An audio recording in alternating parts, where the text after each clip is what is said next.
I'd like to call this regular meeting of the Jamestown Public School Board to order. It is April 3rd, 2023 at 5:15 p.m. in the Thompson Community Room at the middle school. Please note that there was new board member orientation in the district office conference room scheduled at 4 p.m. today. I'd like to recognize all those in the audience and thank you for coming tonight. Please join me in the Pledge of Allegiance. I pledge allegiance to the flag of the United States of America and to the republic for which it stands, one nation, under God, indivisible, with liberty and justice for all. Jason, would you be willing to read we have new school board norms that the board adopted and worked on. Would you be willing to read those tonight? The board developed norms are to share and respect opinions and speak with a unified voice once a decision has been reached, execute all duties of the school board in compliance with North Dakota Century Code, properly prepare for meetings, commit to assessing board effectiveness, and ensure high-quality governance for all stakeholders. Very good. Thank you, Jason. We have no request for public communication. Any conflicts of interest? Any conflicts of interest other than those declared earlier? Any conflicts of interest? Any conflicts of interest? Okay, moving on to our consent agenda. At any time, a board member can remove an item from a consent agenda. It does not need a second. Is there anything the board would like to remove from the consent agenda? Is there anything the board would like to remove? Anything the board would like to remove? If not, is there a motion to approve the consent agenda? So moved. Motion by Aaron? Second by Dan. We have a motion and a second to approve the consent agenda. Any discussion? Any discussion? If not, all those in favor say aye. Aye. Opposed, same sign. Motion approved. Under our regular meeting, we have no recognition tonight.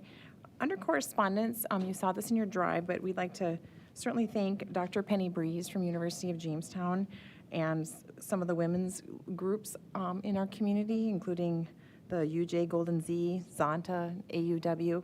They're going to be providing feminine products to our schools in our district, and so we just like to thank them for that partnership and thank you for offering those to our district. C, nothing under reports. Under board education, we have 1 and 2. Is the board okay with flip-flopping those? We have an e-nurse on ready to go, and is it okay with the board if we switch those around? Okay, then we're going to ask Eddie Delzer to come forward, and it's strategic competency e-nursing services demo. And we'd also like to thank Gail Nelson, our patient. We appreciate her help in this process, so thank you. All right, well, thank you. Well, it's getting dialed up here.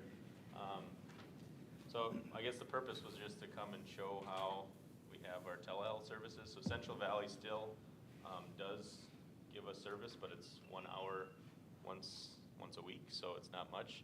And we actually, Dr. Leck actually wrote a grant for this because of the number of type 1 students that we had, and we just felt very uncomfortable making those decisions, split-second decisions sometimes when they're really high or really low. And we can just able to dial up a nurse now, and you can see how long it takes, I guess. But it varies from 30 seconds to sometimes a minute and a half, but a nurse pops up live, and this cart is adjustable, so it goes to the student. So it's like facing the nurse one-to-one, one-on-one, and they just give us advice. So I'm going to dial up the nurse, and she'll walk us through some of the things. And just to follow up, the grant is a scaled grant, so over time they phase out the grant support. So for those board members that were a part of this, you'll remember it started with 90% funding, and then it just scales to eventually to nothing. But this was a pilot opportunity through the Juvenile Diabetic Foundation that provides the e-nursing services. So we thought this is a great opportunity to pilot this program, and we wanted to make sure that you had a chance to see how the program worked for the students and staff that are at Louis L'Amour. So everything that's done, the nurse controls this device so they can hear your heartbeat, listen to your lungs, check for lice, check your ears, look in your throat. It's pretty amazing what they can do and control on their end. We had to, so Chasta, myself, and Bonnie all became licensed, so are the nurses' hands, so we're able to give shots and do all those other things that we weren't able to do without this device. So they came and trained us all they've been a great resource, so lice is always a problem in elementary, and they were, they gave us some advice on combs, and we're able to comb kids' hair, and they actually zap the lice, and there's just been a really great resource. So I believe we're gonna talk to Sheila, and our type 1 students that use this frequently, they'd come on and log in and tell them their blood sugar and tell them what they want to have for snack, and they're each at a different stage with their type 1, so some have pumps, some don't, some have devices that tell them their blood sugar, some of them have to do finger pokes. We just had one diagnosed with type 1, so their blood sugar fluctuates so much in an hour that Bonnie or myself don't feel comfortable doing that, or Chasta, so it's just been really helpful in being able to solve. And just as you load in too, so what does that process look like? Can you talk us through that? Or maybe you're going to do that in the demo. But if I'm a parent of a Louis L'Amour student that is accessing and I don't feel good, what would that process look like if I'm a parent? She's actually joining us Okay, now. so if that's maybe something you could talk about when that demo was completed, just so the board understands what the process looks like from a parent's perspective too. Hi, Sheila. How you doing? Good, how are you? So we do have the board with us, so you can see what they'll look like, but Oh, you do have me up huge on the screen? I do have you on the screen, yep. So you're being mirrored right now. All right, very good. So I guess we'll just go through, and if you want to talk about what you can all do with the Tyto device, I did bring it. I did find a volunteer to look into somebody's ears, so once you get to that portion, Nice. we can go ahead and do that. All right, so my name is Sheila Freed, and I'm the director of the eCare School Health Program, and I am a school nurse and have been a school nurse for about 20 years. On our team, we have 10 other nurses, and we're based in a hub in Sioux Falls, South Dakota. So we're going to just do a little pretending, right? So, my name is Nurse Sheila. What's your name? Do you want our guest? Yes, I do. All right, she's gonna come up. Okay. We better check. My name is Gail. Oh, come on, in front of you. Did you hear her? Gail, you're very brave. Yes. And I have an earache. Oh, I'm sorry to hear that. So really the next thing I do is I look in Power School, look the student up so I can make sure if there's any allergies or anything health history that I should know about our friend. All right, very good, very good. So we're going to start with the temperature. So, ready? So there's a no-touch thermometer. Go ahead and just put a close up there, and I'll push the button. The nurses really run the visit, and the school staff are our hands, and then they know the kids. Oh, 98.9. So good news. So far, you're going to get to stay in school. Could we try that again? I'll run around the room.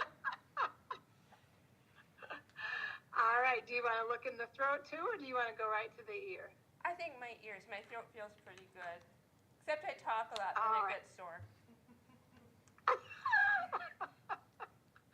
All right. So we put blue dot to a blue dot. And do you have the ear cover on? I do. All right. So I'm going to push the button here. And then if you want to take a look in there, and you're going to go a little bit, we're going to go a little bit more to the, I'm going to have you pull out again. And so pull up on the ear just a little bit, and you're going to go straight in. No, Mr. Delzer. Oh, okay, that's all right, since we have a grown-up. Then you're going to go straight into that dark hole. That's where we're shooting for. Move your hand a little bit towards the nose. There we go. There we go. So we see a little bit of wax, which is normal. And so we do a little bit of history here. We're going to do a little bit of, there's a little bit of wax, a little bit of hair in your ear, then you can pull it back out. You kind of get the idea there. If we didn't see well the first time, we would restart and look again. And usually the kids are like, oh, what is that in our ear? And so then we help understand about the wax. That's normal. Hair's normal. Your ear is looking just fine. Oh, good. So I have to stay in school? So far, it looks like you could probably stay in school. But what we'll do is who is the best grown up to call at your house? My mom. All right, so we'll call your mom. We'll put a little warm pack on your ear for now, and then we'll figure out what we want to do next. Okay? I think I should just stay in a corner and read all day, right? Well, we just want it to be your best learning day, so we might have you go back. Okay. All right. So we can look at the skin is another thing we can do. And you can just look at your own hand, Mr. Dozer. That's great. So we use this to look at rashes. We can look into the hair and identify lice. We also use this to look at pupils, to check pupils when we do a concussion screen. Very good. And then do you want to show the stethoscope? Sure. Again, it's blue dot to blue dot. And then what we do is it goes right over the clothing. And we show school staff where to put the stethoscope. I can hear your heart beating so good. That's good. And we won't make you be an octopus, but we can put it on the back here too. We can get a heart rate, and let's see how caffeinated up you are here today.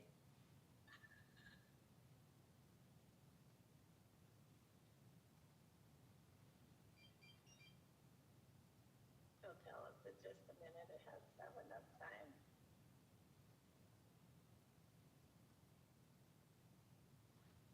Or maybe it doesn't want to tell us, but I would say you're about a 72 right now. All right, that's good. You can take it off. And so once we've done our assessment, then really what we do is we follow up with, we make a little plan with the kid to start with. So it's really like 5-minute health lessons. So we talk about what they can do to stay healthy if it's not something that they need to go home for, that we need to have them go home. Now that's obviously not always the case. The other thing we can do is like when we look in the throat or in the ear, we can say, you know, when we call parents, we can say they don't have a temperature, but their ear is looking a little red. We don't ever diagnose, but just give the parents a little bit more information so they have some guidance of what to do next. With our students with type 1 diabetes or chronic care, we don't use the equipment. We just go, it's really just a video visit. But the different about this platform is that it's FERPA and HIPAA compliant. And so we have that assurance that it's okay. And then when we're done with our visit, we go right into Power School chart. And after we've called the parent, called the school back to make sure we're all on the same page, and then we go on. What questions are there?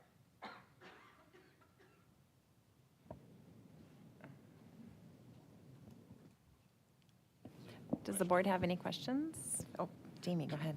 Is it you, the nurses, that call the parents, or does the school staff call parents? So Usually it's the nurses. Oh, go ahead. yeah, so the nurse will contact home after our visit.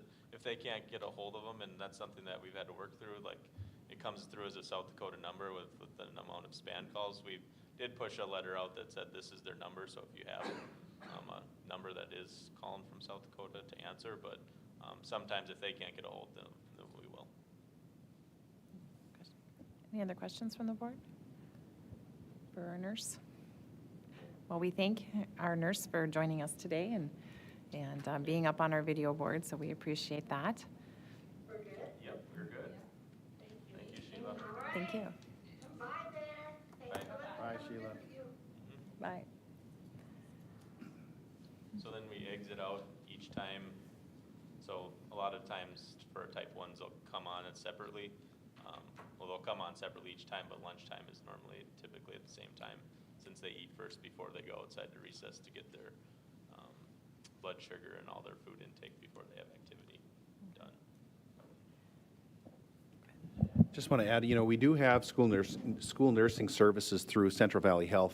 Type 1 diabetes is a good example of how that, just having one nurse for 2,100 plus students in the district isn't feasible. All of our type 1 students are going to need assistance at the same time, at snack time, lunchtime. And this has been a great pilot for us as a district to see what kind of services exist that supplement what's available to us through Central Valley Health. And I think Mr. Delzer would say it's been a good success. I'm guessing? Yeah, it's something that, like Bonnie or myself or Chasta know, like, the basic of type 1, and we can read their plan, their diabetic management plan all day, but at the end of the day, like, they know how to adjust on the fly, and that's something that myself, Bonnie, Chasta couldn't do. And sometimes there was a student that just happened to get diagnosed in this time, and they were able to tell him and actually like, you need to tell the nurses when you go in, because they thought it was just COVID or a lingering effect, and they were actually the ones that said check for blood sugar, and they did, and sure enough, she was off the chart. It wasn't even something that was detectable by a meter. So yeah, it's kind of life-saving. It's life-saving at this point just because of the things they can do, and they can check for anything. It's like having a nurse there, so very appreciative. And staff can access. Yep. Anybody, somebody fell on the ground, and an adult fell on the ground, and they looked at a wrist or a thumb area and just told them that the side effects that could be of a sprain and what I like about them is they do a lot of teaching. Like she said, kids with sore throats will drink a lot of water, and you don't see that kid again for the rest of the day, so they know that they were seen and heard, and then the kid goes back and kind of forgets about it. So it's nice to have that teaching aspect too, that not everything needs to go home if you're sick or not feeling well. So as this grant whittles down, how is this sort of service billed? Is it like a monthly membership, or is it per visit? Or Annual agreement. It's an annual agreement? Yep, and we wanted to pilot it because of the opportunity, of course.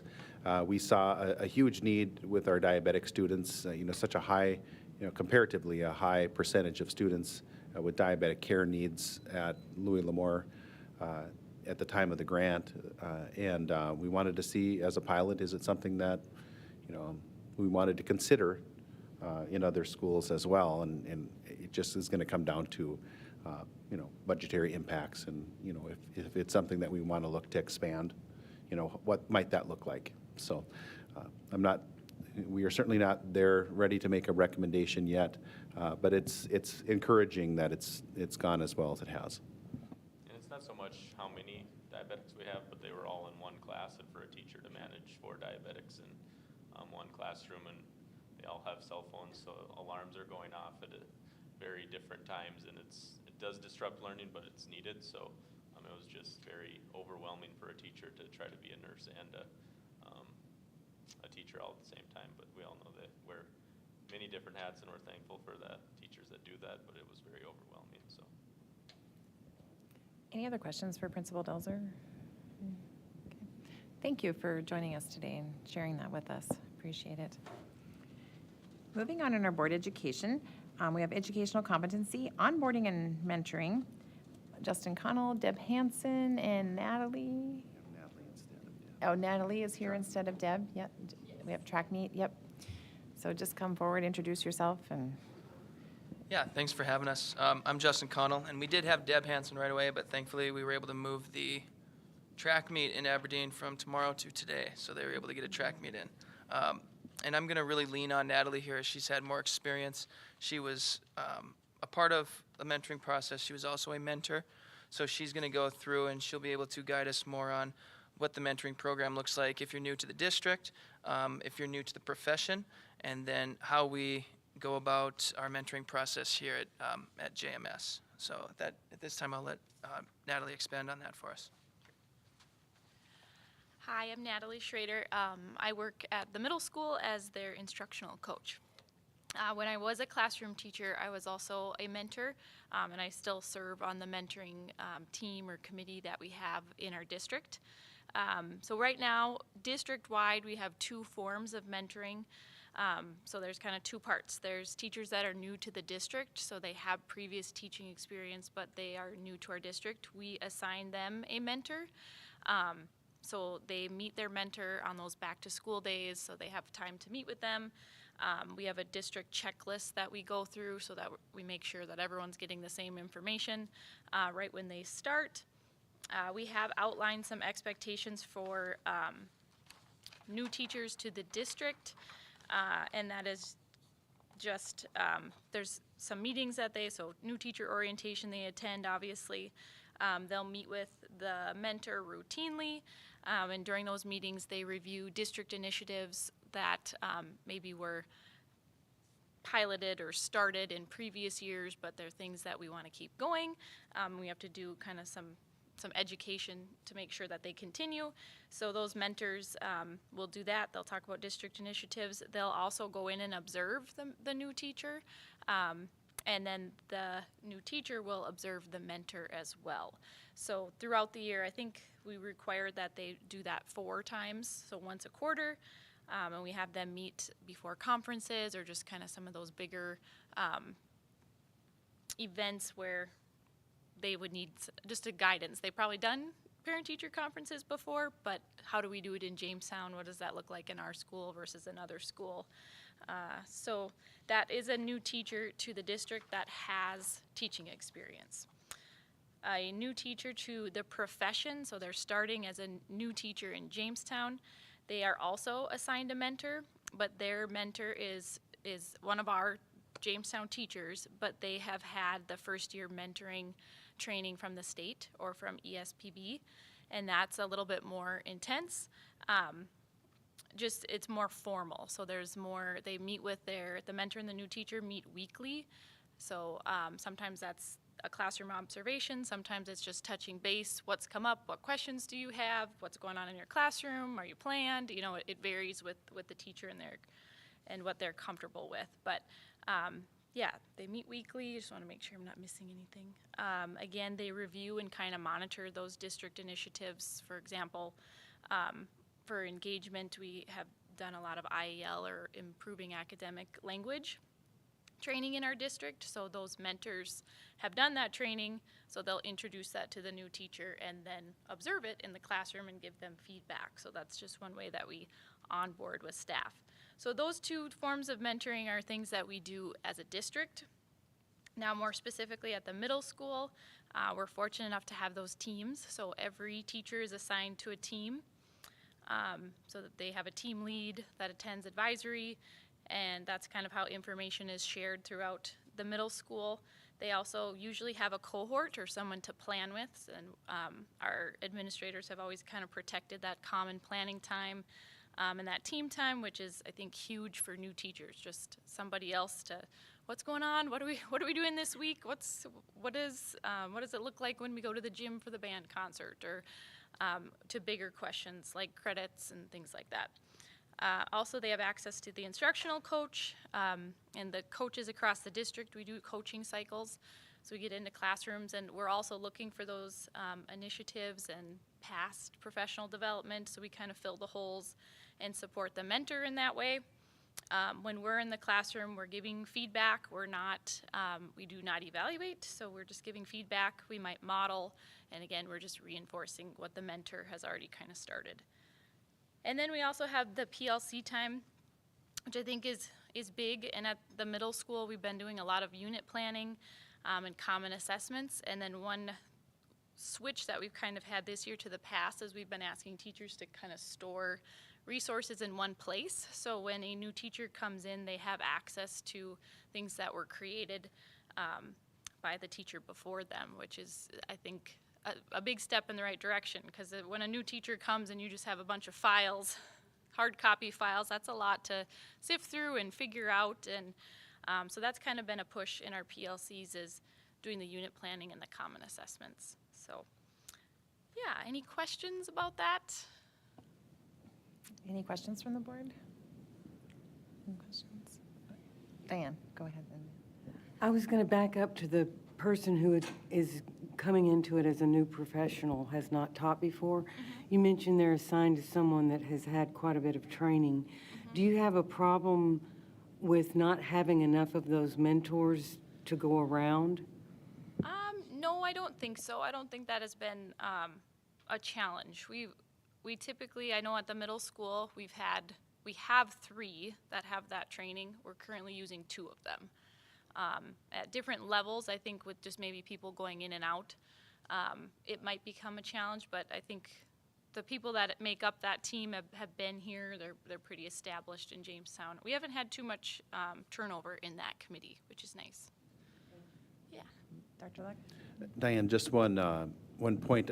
You might have been referencing the state mentoring program. So our new teachers, that are new to the district, new to the profession, we also require that they go through the state mentoring program, which is what Ms. Schrader was talking about, a little bit more intensive.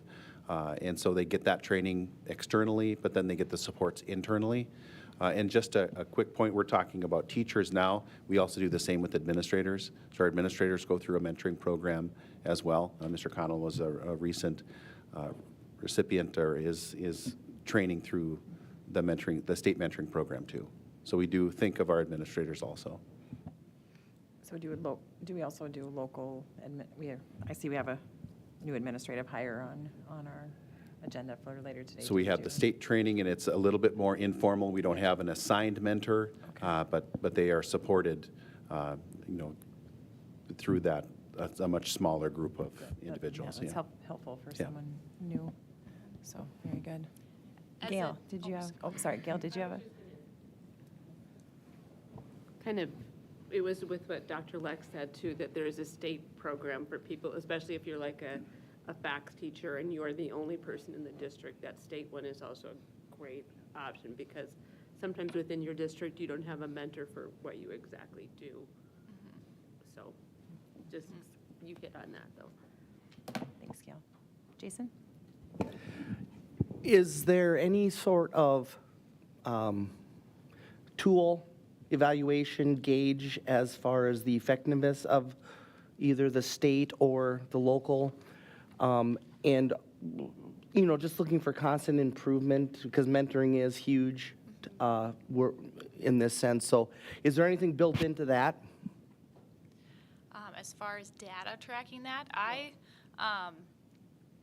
went through a mentoring program at UND, and I remember they always gave us the facts, and it followed teachers who were mentored in their first year or 2 years of teaching, and they're more likely to stay in the profession. I don't remember what those numbers are to be exact, but I know there is research that supports if there's mentoring in the first 2 years, they typically stay in the profession. Yep, the research is very supportive of that. How about though, like the program itself? Do we take a look at it at all to say in Jamestown, this is the feedback we're getting from those we have, just improvements internally? Not formally, but I would say we try and get feedback whenever we can, but that's something that we can definitely look into, and kind of as like an exit or an end of the year thing. We could definitely add that. And the mentoring team talks about what's working well, what Yes. isn't working well, and we make, informal, changes all of the time based on that feedback. More qualitative. Yes. Yep. Any other questions from the board? Any other questions? If not, thank you for joining us today and Yeah, giving us thank that great you. information, and thank you for the work you're doing. Thanks. Moving on in our agenda, E, Superintendent's Report. Dr. Luck? So thank you. You have my written report here.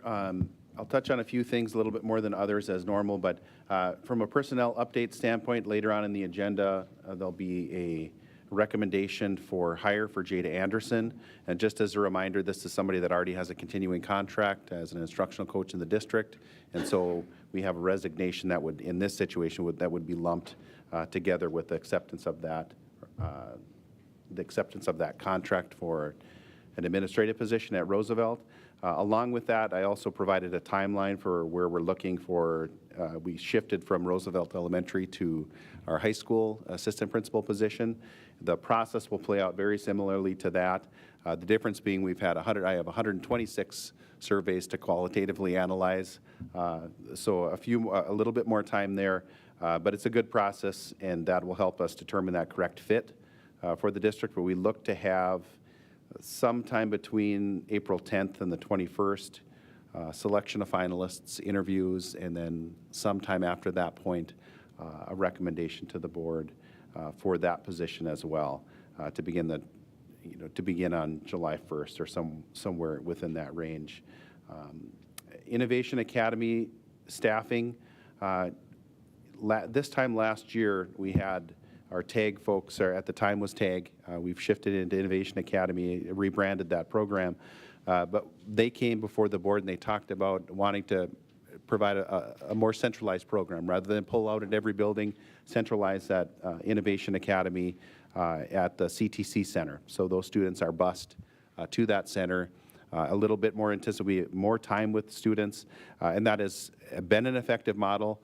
It has been a very efficient model. So efficient that we believe that we're slightly overweight with the centralized program, and we'll shift one of those staff members over to one of our open classroom positions over at Roosevelt Elementary.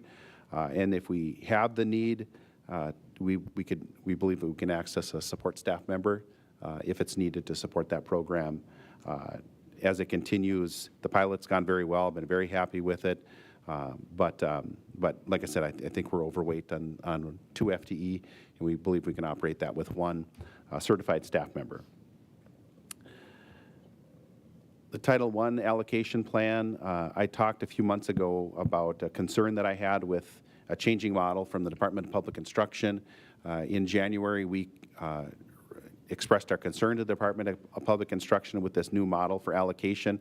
We would have lost about $150,000 in Jamestown, which was concerning, but I think there were greater concerns across the state, as I saw them, related to this different allocation plan. There were big winners and there were big losers, and that was a big concern to me. We saw concerns. Some of the losers were some of the smaller Class A schools like Jamestown. We were not alone. Wapaton, Devils Lake, those were also districts that saw a decrease. Our high Native American population schools, specifically those on or near the reservation, huge losses. You're talking 40 to 60% cuts, $1 million in a district. Just untenable change, in my opinion. And then we had a handful of smaller districts across the state that have high comparable taxable values to other schools their size. And they were seeing complete loss of funding. In a handful of K-8 districts, which would service as few as 9 to 20 kids, we're seeing about I think it was $7,000 per kid, something like that per pupil. So big shifts. We couldn't support it, and we did express our concern along with a handful of other districts, and they did agree to keep the existing allocation formula, so that won't be a change that we'll see in this year. But I feel like it's something we're going to have to keep in the front of our communications with the department, because I think that it'll continue to come back, and maybe that model at some point will shift and look a little bit different, but as it stands now, it's nothing that I believe that I could support. And I think there's a lot of schools across North Dakota that don't like what is a model for large states, large districts, would be implemented in North Dakota. And I don't think it's a fit for us. But in the last bullet, I did outline what our eligibility and allocation formula looks like. Predominantly, that comes down to free lunch and reduced lunch. That's how they determine poverty. Whether we like that formula or not, that is how a lot of funding at the federal level works out. But that's 15.5% on census, 15.5% on students that are categorized in foster care. Free lunch, that's 46%, and reduced lunch is 23%. And that's for all districts that are under 20,000 students. And I think this historically has worked well for North Dakota, and I'm glad to see that we're going back or staying with this version. A question in the past from the board had been a school board self-assessment. That is board policy BEC. I have transferred that survey into a Survey Monkey, and the request would be for board members, and by policy annually, that should happen every year. I would have kept that, I'll keep that survey open till the 18th, so you have some time to review that. My suggestion would be, once that survey is completed by all the board members and by policy myself, I'll compile that information, kind of really in a very similar process to how the superintendent evaluation works. I will compile that data, and then Dr. Larson and I will analyze it, and we'll provide a report to the board on the results of that survey and some potential areas that, strength areas that could be enhanced, and then some areas of opportunities so we can continue to grow as a board as well. Did you have something? Yeah. And there may be just some areas too that we'll want to just take to a retreat, just so we can dig in a little bit deeper too, depending on the results. So we'll just kind of see what the results come out as. It doesn't feel like it when you look outside and you see the weather forecast, but graduation is around the corner. And traditionally, we have had 3 board members on the stage handing out diplomas. And if that is an area of interest for you, please let us know as soon as possible. If there are more than 3 that want to attend, we should talk about what that might look like. I know there's been discussions in the past about, is there a specific area that board members could sit? So we're sitting together, being recognized outside of those that come on stage. But really, that's a board decision how you want to do. I just need to be able to communicate with Mr. Gaylor so we can align that to what we're thinking. But if you have interest in being on the stage, you need to let us know so we can get that program published. Yep, so just maybe let Amy know by early, maybe by next Monday. And, yep, and so if you're interested, and then if we have more than 3, then some ideas have been discussed in the past, and where we can walk up together and just have some seating down below the stage itself.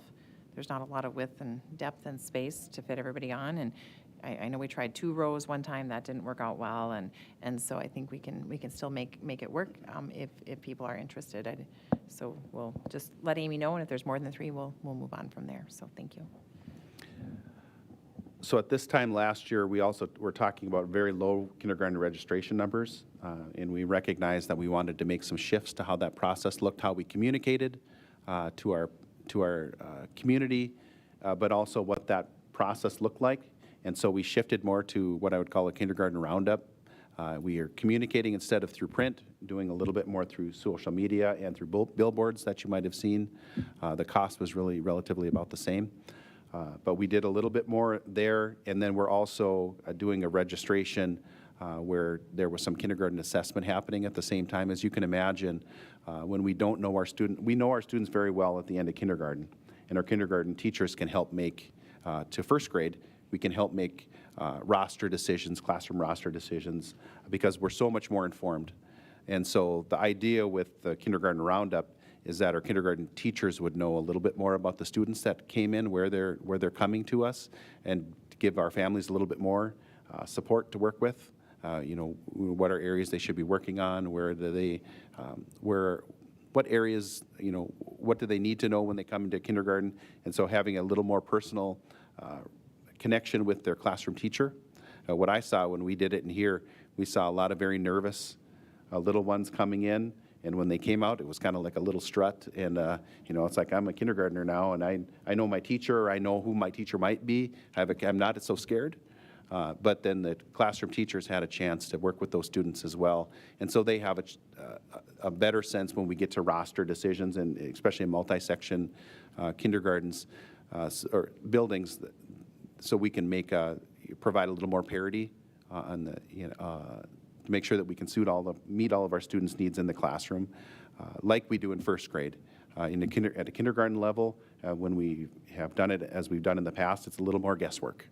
And so we wanted to have a more informed process, and I think so far that's gone well.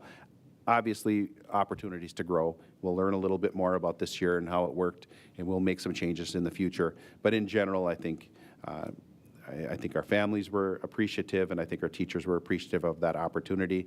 And comparatively, we're definitely sitting a lot better in terms of early registrants compared to last year, and I already feel very good about 8 sections moving forward. So that was a good thing. I just wanted to thank Amy and the kindergarten teachers. It was a lot of organization to getting that all and getting the flow of people, but I'm glad to hear that it worked out better this year.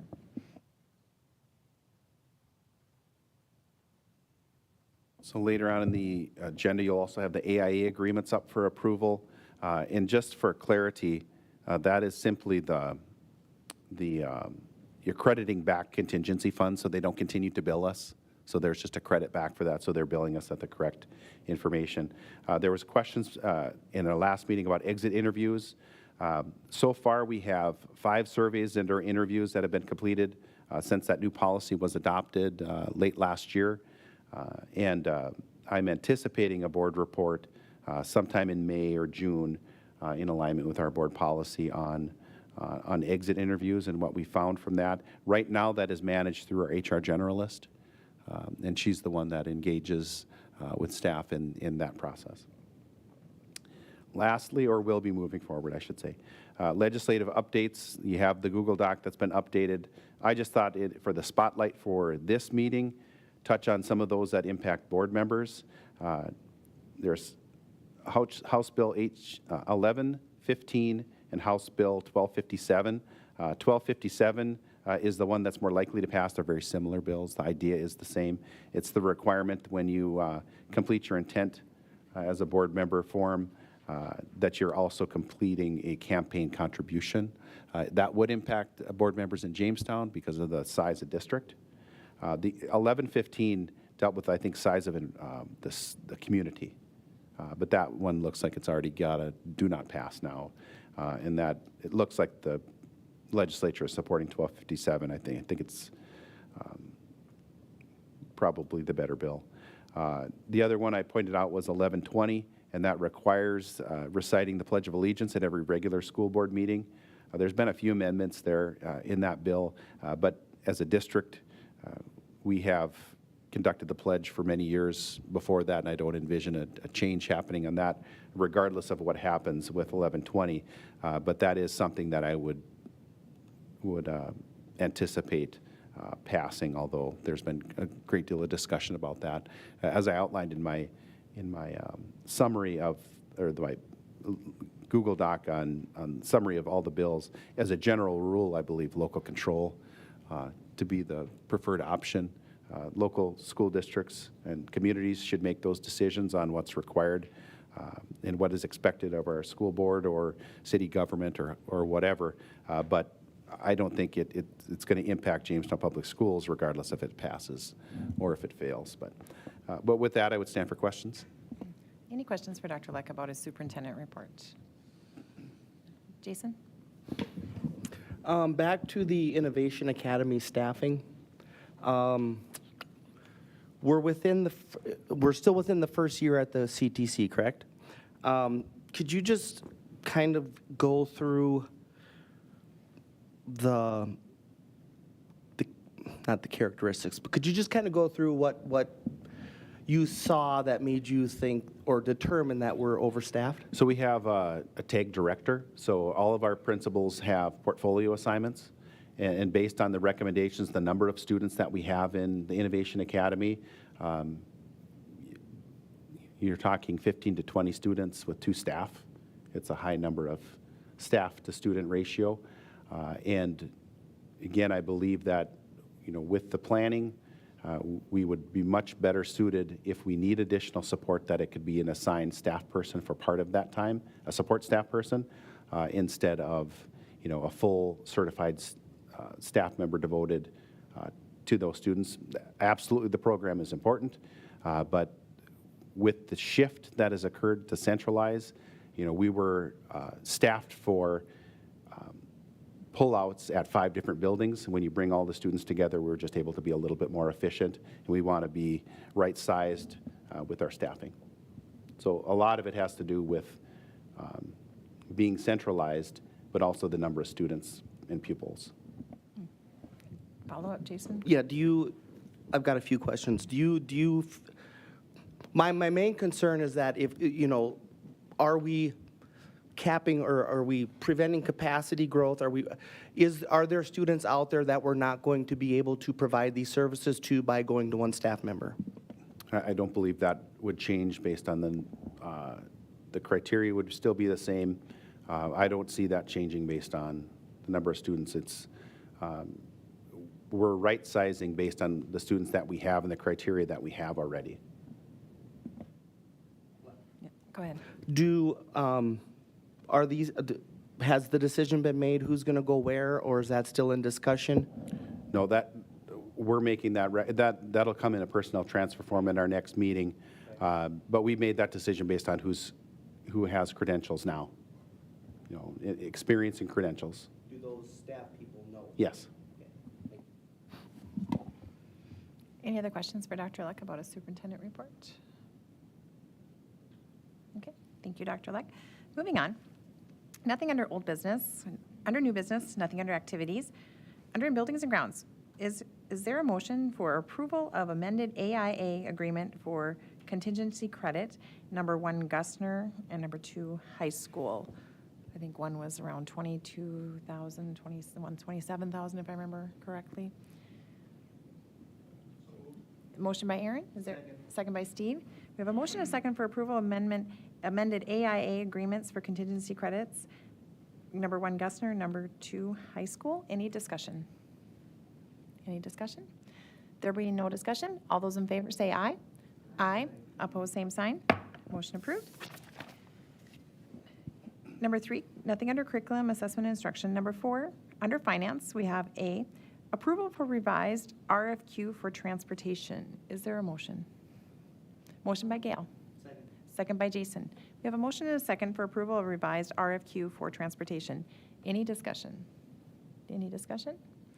There being no discussion, all those in favor say aye. Aye. Opposed, same sign. Motion approved. Number 5, personnel.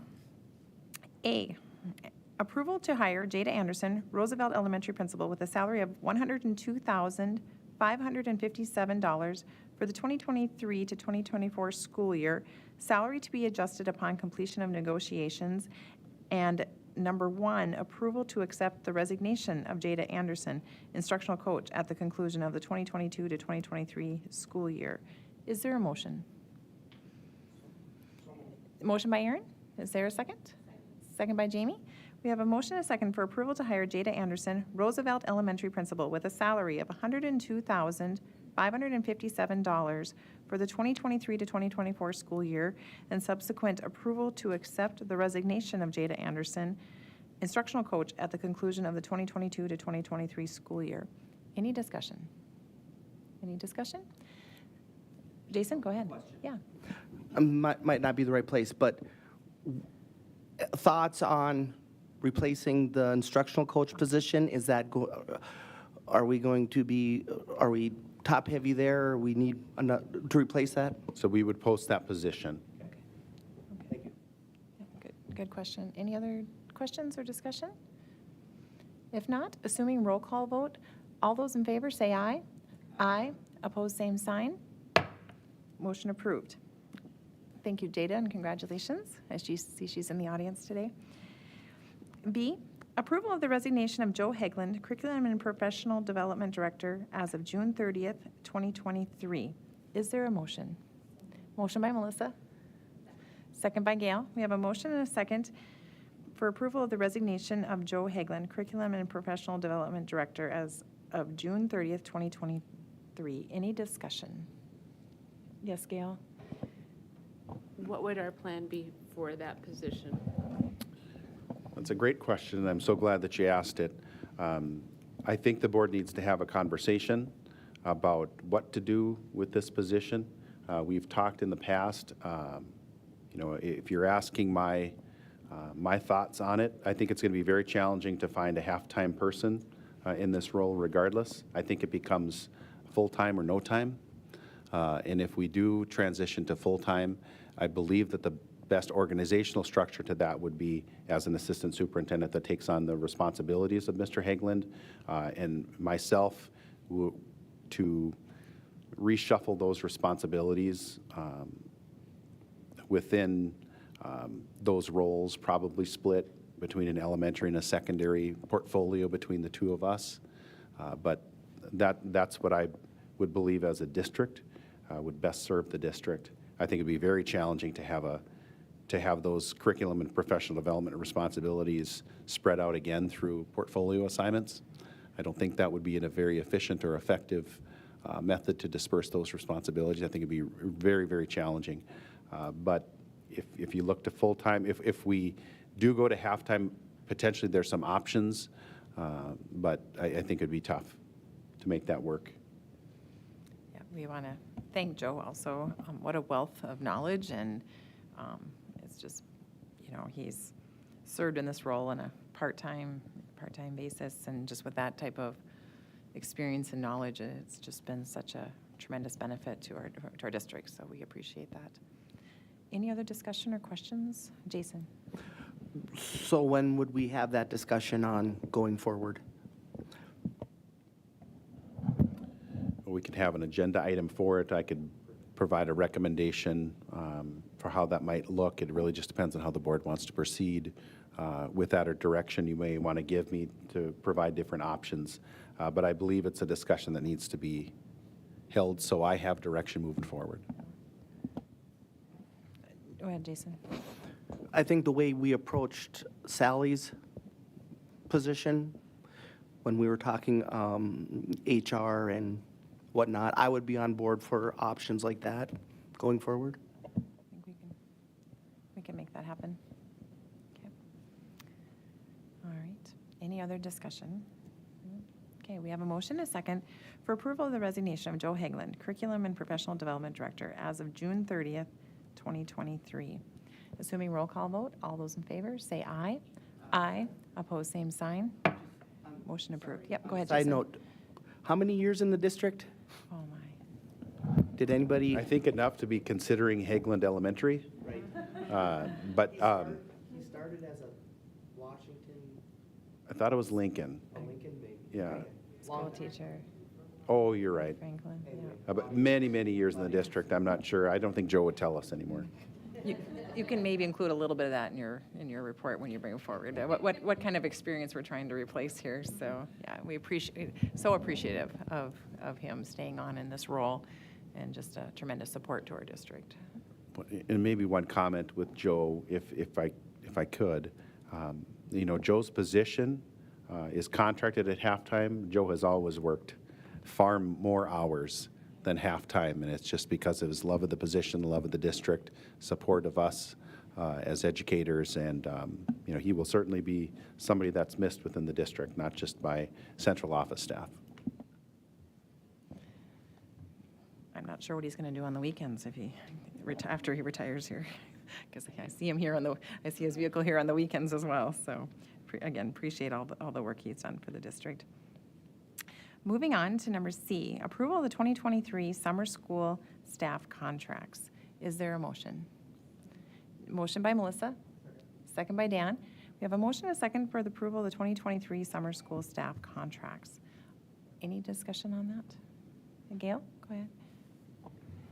I'm just very grateful that we're doing this, having served before as a high school counselor, having those opportunities to get credits banked so that you can fit more things into your schedule is a wonderful opportunity. Also, opportunities to recover credits. It's a great benefit on that level, and even in the elementary to have those reinforcements. So I'm really proud of us for doing this. Yep, and thank you to our teachers who are willing to serve in these. I did notice the list too, and it was a selection, and so appreciate the teachers that are willing to serve in those roles and fulfill those contracts. So any other discussion? Okay, we have a motion and a second for approval of the 2023 summer school staff contracts. Assuming roll call vote, all those in favor say aye.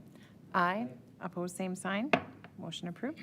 Nothing under policy and procedures. Under tuition, A, approval of a 7th grade student to attend Medina Public School for the 2022 to 2023 2023 school year. Is there a motion? Motion by Dan, is there a second? Second by Aaron. We have a motion, a second, for approval of a 7th grade student to attend Medina Public School for the 2022 to 2023 school year. Any discussion? Any discussion? There being no discussion, assuming roll call vote, all those in favor, say aye. Aye. Opposed, same sign. Motion approved. 8, open enrollment. Approval of open enrollment application for a Barnes County North kindergarten student to attend Jamestown Public Schools for the 2022 to 2023 school year. Is there a motion? Motion by Melissa, is there a second? Second by Aaron.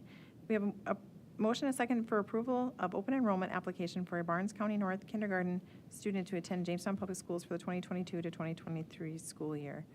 Any discussion? Any discussion? If not, assuming roll call vote, all those in favor, say aye. Aye. Opposed, same sign. Motion approved. Number 9, under other. There's nothing under other. At this point, probably will have Amy, we want to do probably like a retreat kind of meeting in May. I will have Amy check on, I'm going to give her some dates, and we'll check on some dates of availability and see if we can find a date that works for everyone. Items for future agenda? Any items for Gail? Maybe not an item for a future agenda. It might fit better for that retreat if we were to do it then. But I thought a little bit about what Jason talked about is like some of the school culture issues. And I would like to see, I've spent a lot of time pondering where education is going, and sometimes with a pit in my stomach, and I see teachers bleeding out. And I know that we can't control workforce because we can't do that. That's short all over. But we can create an environment that makes workforce want to work for us. So maybe something where we look at that, because I find it alarming every time I see a resignation. And the other part of it is I just had a conversation with someone whose child was thinking about going into education, and they were trying to talk them out of it. And that just, I felt like someone kicked me in the gut. And I don't know if, I can't fix it on a large scale always, but we have some control over what we create here. So maybe some way where we can look at that. Are there things that we would overlook that maybe would make our staff feel like we feel about them, that they are the most valued people and we appreciate them so much? So just something, and maybe that retreat would be a good place for it.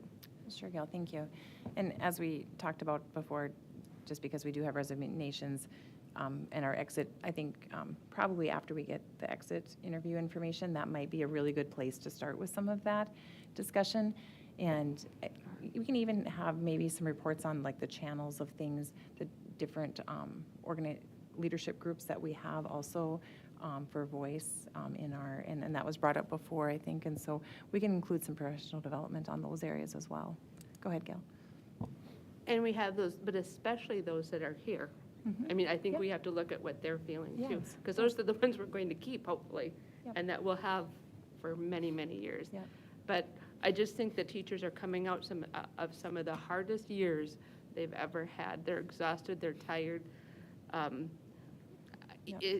Are there issues like they feel like they have to be toxically positive when they're not feeling that?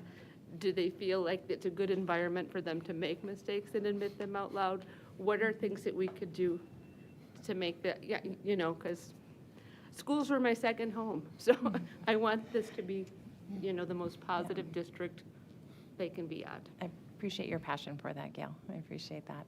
And there are, certainly professions that the last few years, teachers, nursing is another one. And so I think we can talk about some of the channels that we have and some of the opportunities for voice, and I think that would be great opportunities for us, as well as I think our exit interviews too. I think I'm happy for that policy so that we can look at the results that we get from why people might be leaving, and whether it's family or something they weren't happy about or what it might be.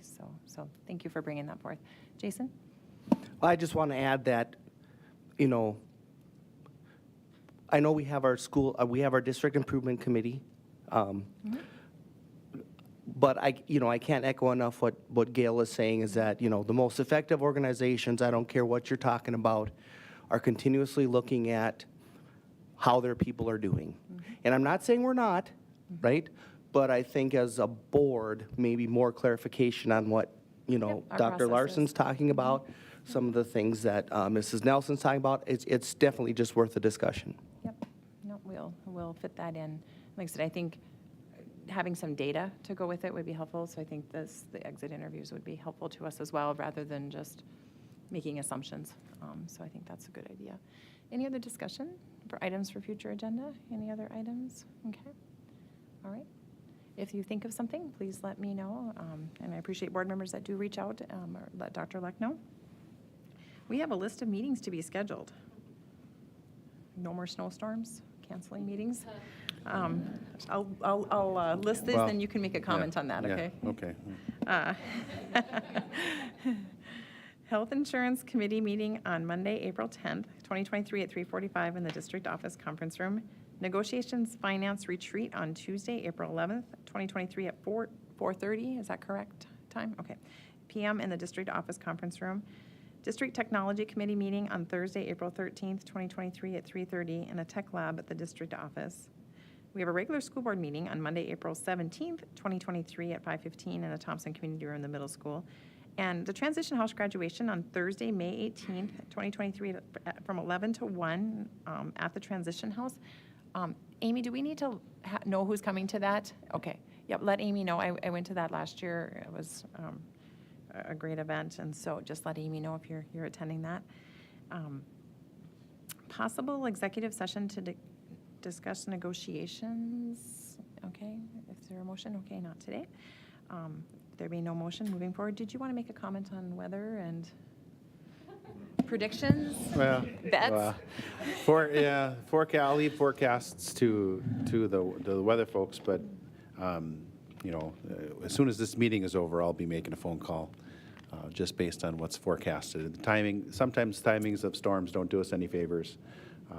I think tomorrow morning is going to be one of those days where people wake up and go, that's not so bad. But it'll accelerate pretty quickly once the wind picks up and the forecasted snow. So, yeah, I'll be making a phone call soon. Thank you. I will say, though, that I know that there's some districts across the state that have, and university systems that have already canceled throughout the rest of the week. We operate day to day. So we'll make decisions based on the day. And I think this time of year unpredictable is very common, so I appreciate that as well. So your monthly superintendent evaluation is Section 1, Goal and Vision Setting, and Section 4, Curriculum and Student Support Services. So make sure you complete that. There being no further business before the board, the meeting is adjourned. Thank you, everyone.